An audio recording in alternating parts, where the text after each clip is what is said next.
Telangana paper ఒక్కసారి చూద్దాం. ఒకసారి ఏం రాసింది ఇక చూడొచ్చు. ఒక్కసారి వరి వద్దంట వేసేది ఏదట, స్పష్టత కరువైన ప్రభుత్వ విధానం, వచ్చే సీజన్కు ఏది ప్రత్యామ్నాయం, దిక్కుతోచని స్థితిలో రాష్ట్ర రైతాంగం. ఇప్పుడు ఒక్కసారి చూడొచ్చు. వడ్లు కొనుగోలు చేయకుండా తాత్సార్యం చేస్తున్న కాంగ్రెస్ ప్రభుత్వ తీరును నిరసిస్తూ సిద్దిపేట జిల్లా అంకిరెడ్డిపల్లి వద్ద గజ్వేల్ చేగుంట రహదారిపై మండుటెండాలో రస్తారోక చేస్తున్న రైతులు. ఎంతసేపు ఈ నమస్తే తెలంగాణ అనేటటువంటి ఈ ఒక చిత్త పేపర్, చిత్తు పేపరు ఎంతసేపు ప్రభుత్వం మీద బురద జల్లడం, ప్రజల్ని రెచ్చగొట్టడం తప్పితే ఒక్కడి కూడా పనికొచ్చే వార్త రాయడా. కొన్ని లక్షల మెట్రిక్ టన్నుల ధాన్యం ఒట్టిగా గోదాములలో మగ్గిపోయి పందులకు దాన కింద మారిపోతున్నది. ప్రభుత్వమే కాదు, గతంలో కేసీఆర్ గారు కూడా ఉన్నప్పుడు వారేస్తే వరి వండించకండి, అది పనికిరాదని చెప్పిండు గనుడు. మళ్ళీ మీరు వచ్చి ఏదో ఈరోజు మళ్ళీ రాజకీయంగా లబ్ధి పొందేయడానికి ఈ రకంగా చిల్లర మల్లర కార్యక్రమాలు బంద్ చేయండి. నిప్కల మీద నీళ్లు చల్లినట్లు, మూనిగేనాక మీద తాటికాయ పడ్డట్లు రైతుల్ని రెచ్చగొట్టకండి. చూడండి, ఇట్లా ఈ ధర్నాలు, రాస్తారోకోలు ఇవన్నీ డిఫరెంట్ అన్నీ ఏడ చేస్తారా అంటే మొత్తం సిద్దిపేట జిల్లాలో చేస్తుంటారు అన్నట్ల. ఈ పేడ్ ఆర్టిస్టులు ఉంటారు అక్కడ. హరీష్ రావు కావచ్చు, కేటీఆర్ కావచ్చు, కేసీఆర్కు చెంచగాళ్ళు ఉంటారు. ఈ చెంచగాళ్ళు అంతా కలిసి ఒక దగ్గర మోపయ్యి ఈ ప్రభుత్వం మీద దుమ్మెత్తిపోయడం మాత్రమే ప్రధాన అంశంగా వాళ్ళు పెట్టుకొని ఈరోజు ఈ ప్రభుత్వం మీద కుట్రలు కుతంత్రాలు చేస్తున్నారా? కనీసం సిగ్గానిపించాలే. కడుపు కన్నం తినేటోడు ఎవడన్నా ఇట్లా చేస్తాడా? రైతుల్ని రెచ్చగొట్టి రైతులు వచ్చి కూర్చున్నారు, బాగానే ఉన్నది. మరి కల్వకుంట్ల చంద్రశేఖరరావు గారి ఫామ్ హౌస్లో కూడా దాదాపు 400-500 ఎకరాలల్లా వడ్లు వండిస్తున్నారు. మరి ఆ వడ్లన్నీ ఎక్కడ పోయినాయి? ఒక్కనాడు కల్వకుంట్ల చంద్రశేఖరరావు గారు వచ్చి ధర్నాలో పాల్గొన్నాడు, ఒకనాడు వచ్చి రాస్తారోక చేయడు. ఎందుకో రోడ్డు మీద తీసుకొని వచ్చి వరదాన్యాన్ని తగలబెట్టవచ్చు కదా. వాళ్ళు చేయరు. కానీ ఈ రకంగా కొంతమంది పేడ్ ఆర్టిస్టుల్ని అవలేగాలని అంతా తీసుకొని వచ్చి రోడ్ల మీద డ్రామాలు వేసే ప్రయత్నం చేస్తుంటారా? అందులో భాగంగానే మీకు నేను ఒకటి చూపిస్తా. ఒక్కసారి చూడండి, ఒక్కసారి చూడండి. వీళ్ళ డ్రామాలు ఎట్లుంటాయంటే, వీళ్ళ డ్రామాలు నార్మల్గా ఉన్నాయా? వీళ్ళ డ్రామాలు ఎట్లుంటాయి, వీళ్ళు ఎట్లా పేడ్ ఆర్టిస్టుల్ని ఎంకరేజ్ చేస్తారనేటటువంటిది మీకు నేను చూపిస్తా. ఇంతకుముందు బిగ్ బాస్లో ఒకడు ఓవర్ యాక్టింగ్ స్టారు, డ్రామాగాడు పల్లవి ప్రశాంత్ అనేటటువంటి ఒక విధవ ఉండే, మీరు చూసిండ్రు కదా.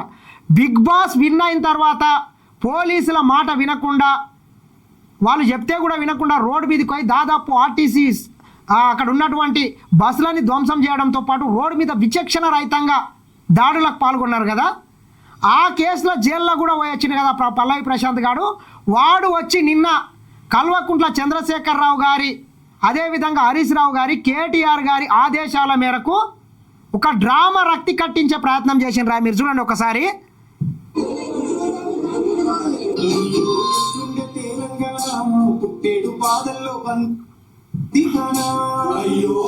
ఈయన ఉన్నారు కదా, ఈ మహానుభావుడు ఎవరా అంటే పల్లవి ప్రశాంత్ గారి తండ్రి. ఒక మంచి స్క్రిప్ట్ ప్రకారము రోడ్డు మీదకి వచ్చి వాని అయ్యని తీసుకొని వచ్చి కేసీఆర్ సాంగ్ తీసుకొని వచ్చి ఎట్లుండే తెలంగాణ పుట్టేడు బాధల్లో బందీ కానా అని చెప్పి ఇట్లా డ్రామాలు చేసే ప్రయత్నం చేస్తున్నాడు. సిగ్గు శరం ఏమన్నా ఉండాలి కదరా పల్లవి ప్రశాంత్. నీవు ఎవరి అడుగులకు మడుగులు ఒత్తుతున్నావు, ఎవరి దగ్గర పేడ ఆర్టిస్టులుగా చేస్తున్నావో తెలియదారా మాకు? నీ నంగనాచి బతుకులు, నీ నంగనాచి పనులు అన్నీ తెలుసురా మాకు.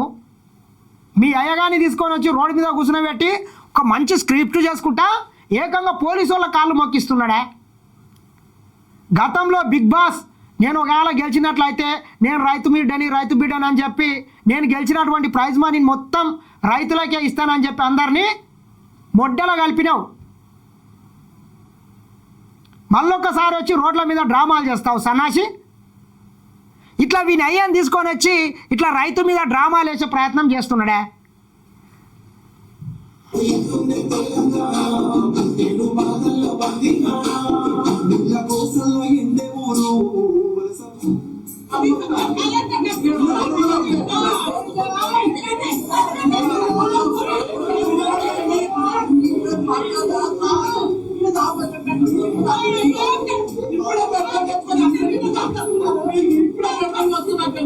వీని అయ్యి ఒక్కడే దొరుకుతాడు ఇటువంటి డ్రామా చేయనికే.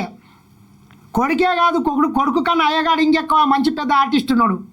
బిగ్ బాస్ గెలిస్తే 50 లక్షల రూపాయలు రైతులకు దారదత్తం చేస్తా, ఇది రైతుల నుంచి వచ్చినాయి, రైతు అంటే నేను ఒక్కని కాదు అందరు కలిసి నన్ను గెలిపించిండ్రు ఇస్తా అని చెప్పాడు.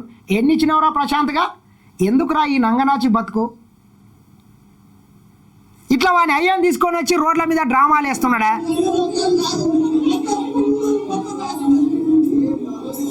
ఆస్కార్ అవార్డు వస్తుంది నా కొడుకులకు.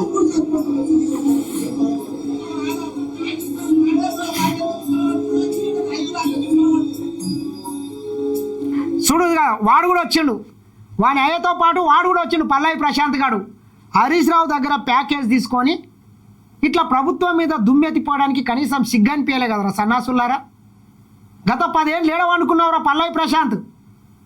రైతుల్ని నిండా ముంచితే ఎన్నో వందల మంది ఆత్మహత్యలు చేసుకుంటే ఏడో పోయినావు దొంగ.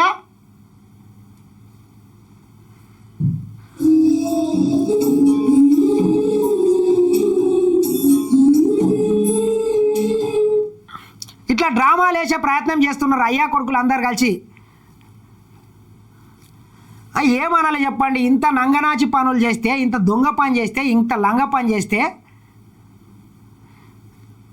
ఖచ్చితంగా ఈ ప్రభుత్వం మీద బురద జల్లనేటటువంటి ఉద్దేశంతో ఈ దొంగలు ఈ లంగలంతా కలిసి కుట్రలు చేస్తున్నారా. మీరు ఎన్ని కుట్రలు చేసినా, ఎన్ని కుతంత్రాలు చేసినా మీ మాటలు ఎవడు ఇక్కడ వినే పరిస్థితి లేదు. ఒకసారి చూడండి గతంలో వీడు ఏమన్నాడు.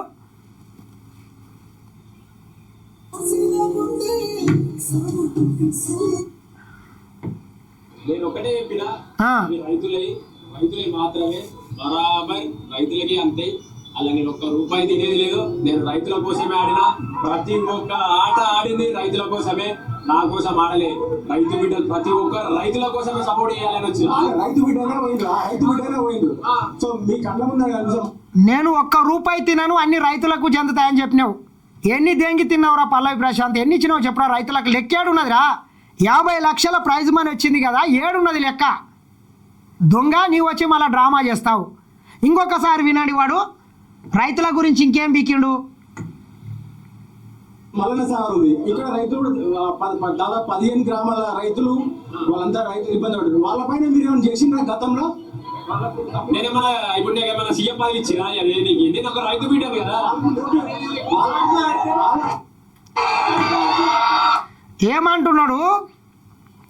గత ప్రభుత్వ హయాంలో కల్వకుంట్ల చంద్రశేఖరరావు గారి ఫామ్ హౌస్లకు నీళ్లు తీసుకురావడానికి రాత్రికి రాత్రి కొన్ని వందల వేల ఎకరాల భూమిని సేకరించి కొన్ని గ్రామాల ఊర్లనే సైతం రాత్రికి రాత్రే ముంచేస్తే మరి రైతుల గురించి నీవు ఎందుకు మాట్లాడలేవు అంటే వాడు ఏం చెప్తున్నాడు? గతంలో నేనేమన్నా రైతు బిడ్డనే అంటున్నాడు.